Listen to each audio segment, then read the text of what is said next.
All right, good morning, everyone, and welcome to another episode of Timeless Wealth with Durkin Dietz. My name is Jalal Madani, and I have here Sean Durkin and Amy Dietz-Graham. Today, we're going to be talking about this episode is dedicated to talking about the future landscape of businesses. Basically, by the future, we mean post-COVID. And I think what a little bit of inspiration as to why we'd like to talk about such a topic is because Mr. Stephen Poloz, who's the former governor of the Bank of Canada, was giving a talk at a leadership conference a few weeks back, and he mentioned a few things that businesses and societies and individuals are going to have to brace for in the next coming few years. So we're going to right away kick it off to talk about the matter, but just to give it a quick background and just a brief summary as to how what we're going to be talking about today. We're going to talk about the matters that are probably keeping business owners and executives awake at night, and then we're going to talk about the issues that Mr. Poloz spoke about, and then possibly some solutions either from a bank or investment perspective, and then we're just going to wrap it up with some final thoughts. So Amy, I'll let you kick off the episode here. Give us some issues that you think businesses are going to be going through in the next few or so years. Yeah, at this leadership event that we attended, it was a room full of business owners, and the energy of the room, I have to say, was you could feel, the how tired they were. Running a business is never an easy feat, but going through COVID, with all the, restrictions and implementing health, items and routines for employees, supply chain issues with inflation, just getting employers with sick leave and things like that. They're tired. Like, business owners are really tired and really just one issue after another. And so you could tell in the energy in the room, they were really looking for some optimism.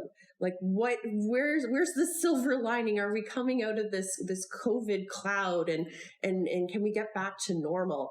And unfortunately, I don't know if the message was so optimistic, but I think if you start to dig below it, and that's what we'll do today, is there is a lot to be optimistic about, and there are a lot of things that you can do, but there are a lot of challenges that we're going to face. And so I think talking about those challenges today will be really interesting to kind of dig into those little pieces that they're all trying to navigate through in this particular moment. Yeah. And by we, you mean business owners alone, like business and business owners alone, or even as individuals as well? Even as individuals, like if we think about the landscape, of ourselves and, our day-to-day roles were kind of turned upside down, and where we were working and how we were working and people being off sick. It is a real challenge for individuals as well as business owners. Yeah. So I just wanted to quickly read something that really popped out to me. He says in his book, which is The Next Stage of Uncertainty, basically titled How the World Can Adapt to a Riskier Future. But one quote that really stood out to me was, and he says, navigating the post-pandemic economy would be difficult enough in normal circumstances. A lot of the business leaders or even country leaders now have never been through a pandemic, right? So all of this is really new to them, and the reactions that they had to take, they had to come up with them almost on the spot. But he goes on to continue, but the 5 tectonic forces will come together to create even more economic volatility in the future, posing extreme uncertainty for individuals and for companies. Long after the pandemic is behind us, employers and employees alike will look to governments to protect them from rising economic and financial risk.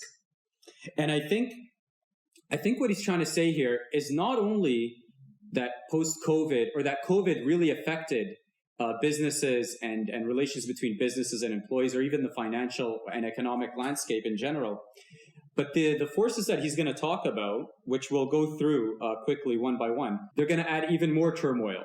They're going to make the process or the coming few years even more harder and more difficult. So Sean, how about you talk to us about some about the tectonic forces that he speaks about? Thanks, Jalal. I think first off, when you look at what Mr. Poloz is touching on, the concept of economic peril and crisis at some future point in time is a timeless line of argument for many, many people. It goes back to when I was a child. And there's always going to be on the horizon issues that we're going to have to contend with. There's going to be dilemmas we're going to have to work our way through, and it's never going to end. But what I would argue is that humans as a species are very innovative. We're very nimble, believe it or not, relative to, for instance, a wolf pack, or we would be living like wolves. And we tend to figure things out. It's a good analogy. Like simply true, right?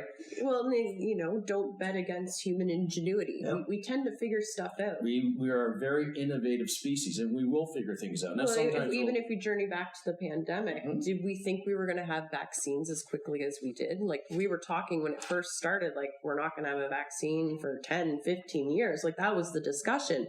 But very quickly, we figured things out. So I think, again, there's a lot of optimism as we go through the risks. There is a lot of things to be optimistic about, but we need to be realistic with the risks ahead of us. Even considering a massive shift from folks working in an office environment to working at an in-home environment, and the challenges there within, when you look back on it, for most businesses, it was a relatively, and I have put heavy quotations around it, it was a relatively seamless transition that worked, and in many cases made businesses that much more efficient, which again produces another set of issues in terms of how do you manage your let's say your intellectual space, where do you work from, how do you work, and so forth. But when Poloz touches on aging population, well, that's been an issue for years. And fortunately, North America, which has, by the way, a less of an aging issue than, for instance, Europe or especially Japan.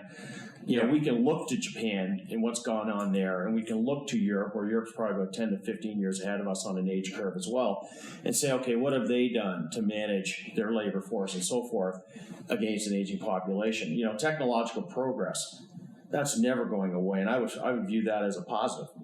The more technologically innovative we become, the more productive we become, and the more efficient our economy becomes. And rising inequality, that's a time eternal issue too. It's been an issue since my parents were children. It was an issue in World War II. Just a comment about rising inequality. I actually never thought about rising inequality as a tectonic force for the economy. But the way Mr. Poloz actually explains it is, I'd say it's quite genius. Basically, his argument, or something along to do with his argument, is that if the gap between the people who can afford and the people who cannot afford keeps getting greater and greater, then that poses a huge risk for businesses in the future, because businesses rely on consumer spending and consumers buying their products or services. If you have less people that can afford your products and services, that's not a good sign for you, right? So that rising inequality could actually be, and by inequality we mean economic inequality, can actually pose a great danger for many businesses in the future. Because if you're going to rely on a small amount of people who can afford your products and services, you're in trouble, right? And again, Jalal, that's not a new concept. I mean, Henry Ford famously, when he designed the Model T, he famously said, "I want to produce a car that the people who work with me can afford." In other words, at the time when there were, Bugattis were being sold, and so, Mercedes-Benz were being sold and so forth, it was only a very top echelon that could afford cars. And Henry Ford famously created the Model T Ford, which was everybody's car. And same with Volkswagen, for instance, which was everybody's car in Europe. And so, right. At the end of the day, you need income disparity, because that creates competition and it incents people to work harder, to earn more, to have a better life. But when it becomes too dichotomous, then you basically it creates social unrest.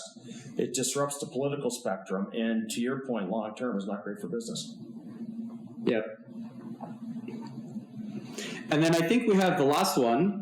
The second last two is growing debt.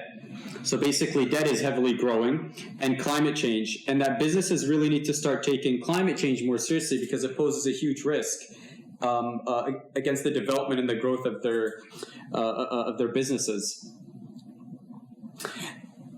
Now, in light of the tectonic forces that Mr. Poloz speaks about and the factors that are going to hinder growth and business growth, I wanted to also talk about what can what can businesses do to feather that?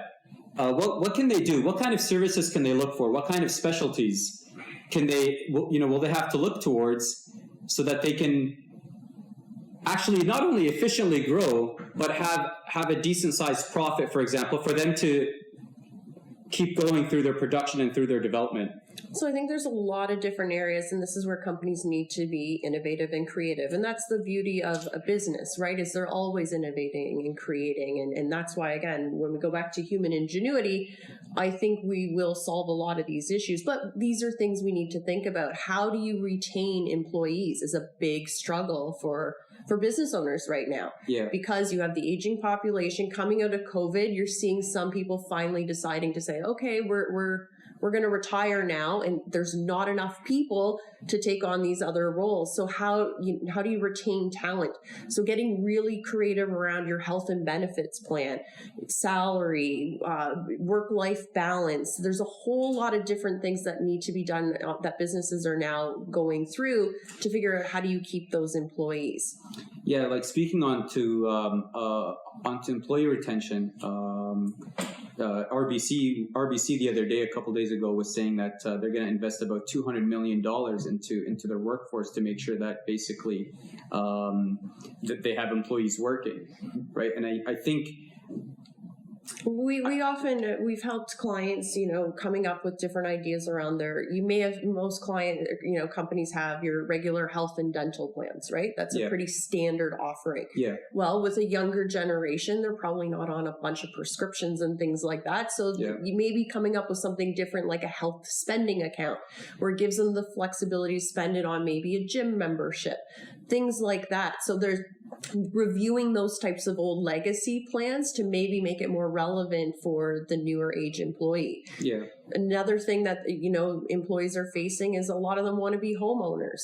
How are they going to tackle that in this new environment? So can employers be creative, to make introductions to banks or educating them on how they need to be saving to make these different goals? Sean and I have often gone into businesses and presented how do you properly financial plan and budget, and those types of things are becoming really powerful for employees. It's a real added benefit that can be, again, hosted by the employer. That's a really interesting one, possibly helping your employees or in some way aiding them in terms of them becoming homeowners, because homeownership is a huge one, especially for the millennial generation and for a generation that thinks that they'll never become homeowners with these rising prices and the cost, because you also have to worry about the cost of living and to afford to actually save up for a down payment.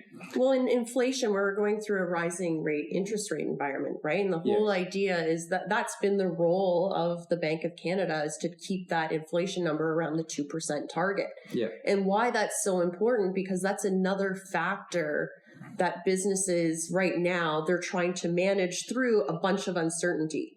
Yeah. So when the Bank of Canada can control that back to that 2%, you remove that variable from a business owner's planning situation. And so that's what they're working on right now, again, to alleviate that unknown and change. Supply chain is another one, right? Our clients are often saying, things aren't showing up, and, my vendor's not there. But what has happened is business owners are saying, well, maybe instead of having one vendor, I need to make sure I diversify so I have options available to me in the event that something happens. Right.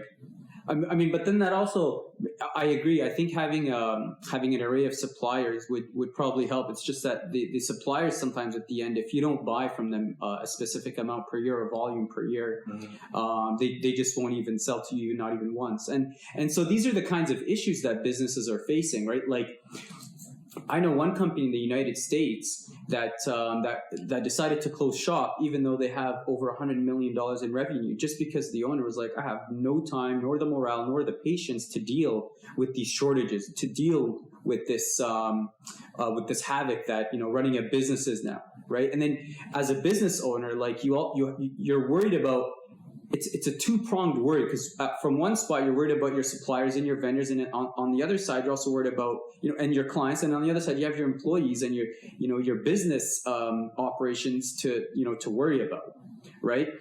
Well, and then it just creates a layer layers of problems. Sorry to it is. And I think that's the opportunity for a group like ours and what we do here as a firm. So we often spend time talking to business owners. They have a lot on their shoulders, a lot of decisions. And that's where, when you're reading the book, they talk about having a risk manager. Yeah. Well, not every company can go out and hire a risk manager, but you can rely on your partners from your investment side, making sure you built in enough cash flow buffers for the uncertainty that we're going to go through. Yeah. But also your banking partners. We work with a fantastic group here, the National Client Group.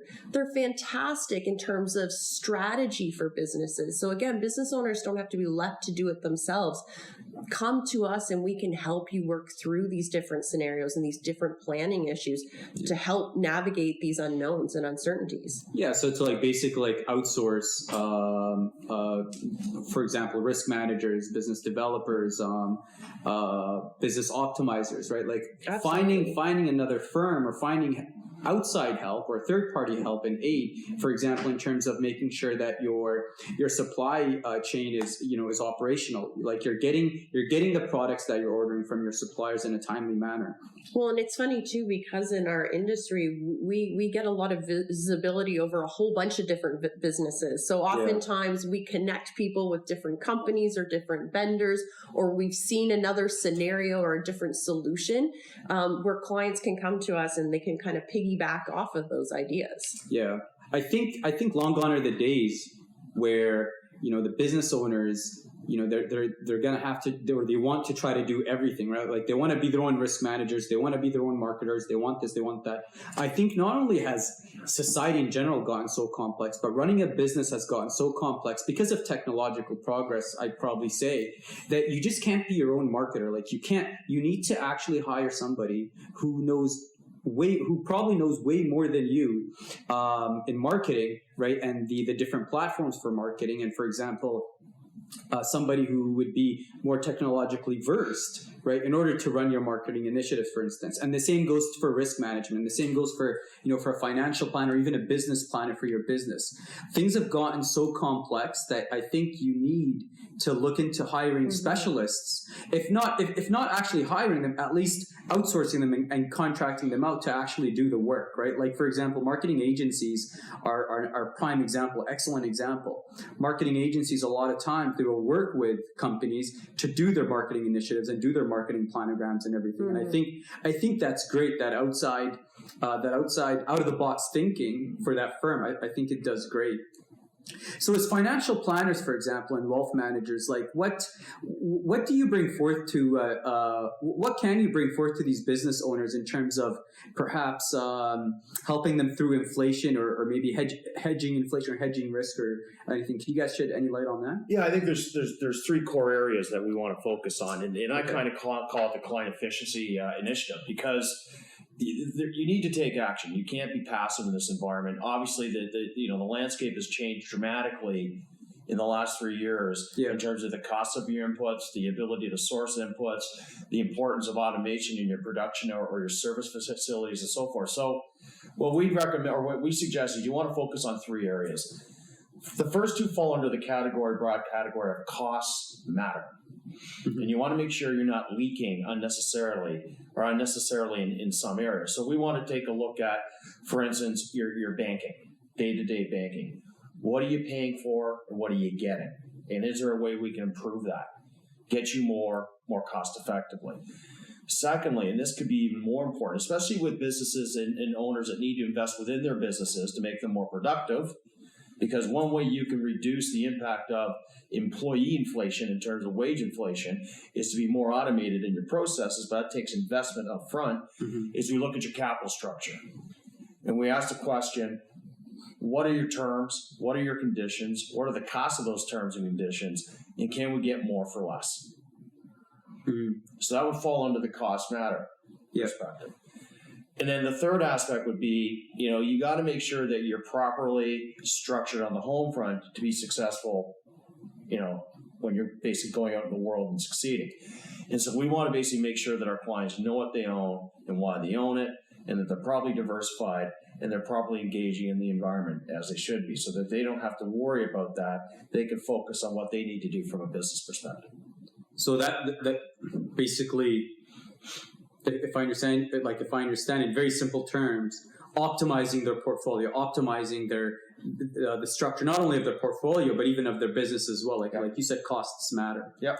And getting real value out, right? So talking to your banking partners and talking to your investment strategists to really understand the strategies behind it. Because oftentimes it's not just here's a blanket solution. It's let's model out these different scenarios or these different worries and we can build a path forward. Yeah, like I think you mentioned the National Client Group, and I think that would really help, like on a business front. For example, hedging risk and interest rates, a whole bunch of stuff. Like even if you have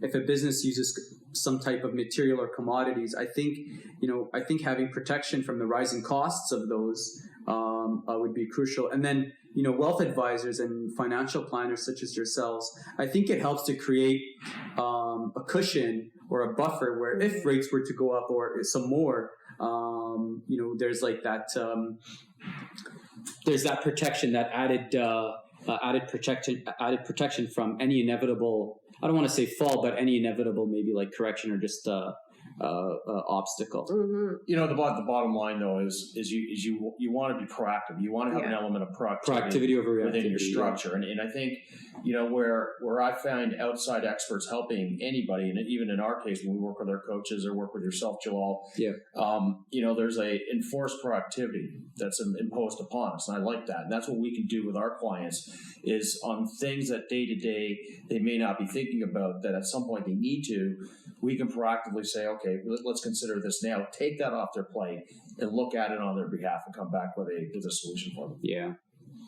Well, thanks, guys. That was really informative. Just to recap, so in case anyone's still wondering, the tectonic forces that Poloz was talking about. Actually, there was one more thing I wanted to say about that. But the 5 forces were aging population, technological progress, rising inequality, growing debt, and climate change. And I think one of the points that Mr. Poloz speaks about, and I kind of agree with him, is that although, yes, Sean, like you did say that these forces or these factors that will affect the future, although they have been factors, for as long as any money has been being, transacted. That being said, I think what is unique about our time, and correct me if I'm wrong, but is that each one of them has been aggravated and they're all coming in together all at the same time, right? That's like valid. one thing he speaks about is the baby boomer generation, and that like the boomer generation, I love how he explained it. He explained it like a wave, right? Like it was like a blob that was pushing everything out of its way. Just like when you throw a rock in a river or in still water, you know how the wave just goes across, right? So I think that the boomer generation and all the decisions that they've made, it just ripples through. It rippled through the 20th century, and now through the 21st century. Whether it was when they were taking money to borrow and their productivity was up, and now that a lot of them are either retired or at least approaching the retirement year. So I think that's what is unique. What Mr. Poloz is saying, that's what's unique about our time. But even then, that's not unique. I mean, Dr. David K. Foote came out with Boom Bust Echo back when I was in university in the early 90s, talked about the same thing. Boom Bust Echo? Yeah, which is the massive impact of the boomer generation on, for instance, interest rates in the 1970s and the 1980s, and the demand for money for all these parents to house their 3 and 4 kids that they had. There was a major baby boom, right? That's why they call them baby boomers. Yeah. But at the end of the day, I think what you mentioned about the confluence of all these things coming together in what appears to be a very short time. It's been around for a long time. The aging population doesn't happen overnight. But it feels like it's coming together all at once, and it's very acute, it's very shrill. It is causing anxiety. And again, being proactive and dealing with it within your own microspace is the proper way to deal with it. Yeah. So I definitely would argue that, businesses and business leaders definitely, even individuals, even as an individual, there's more of a need now to actually reach out to specialists, right? Whether financial planning specialists, investment specialists, risk management specialists, and almost anything that has to do with running and operating a business. I think we live in a time where there's a greater need for that. Well, there's only more so than many ever. hours in the day. And again, Yeah. going back to that event, you could tell people were tired. And so it's don't feel like you have to carry it all on your shoulders. Yeah. You can use the resources around you to help, because again, we've seen these scenarios through different lenses through many, many people. There might be an easy solution that's already happened that you simple call to look at Yeah. might be just sitting there for you. I think that was well said. Well, I think without further ado, then I think that concludes our episode for today. Thanks everyone for tuning in, and thanks Sean and Amy for your time and for your expertise on the matter. Thank you so much. Thank you.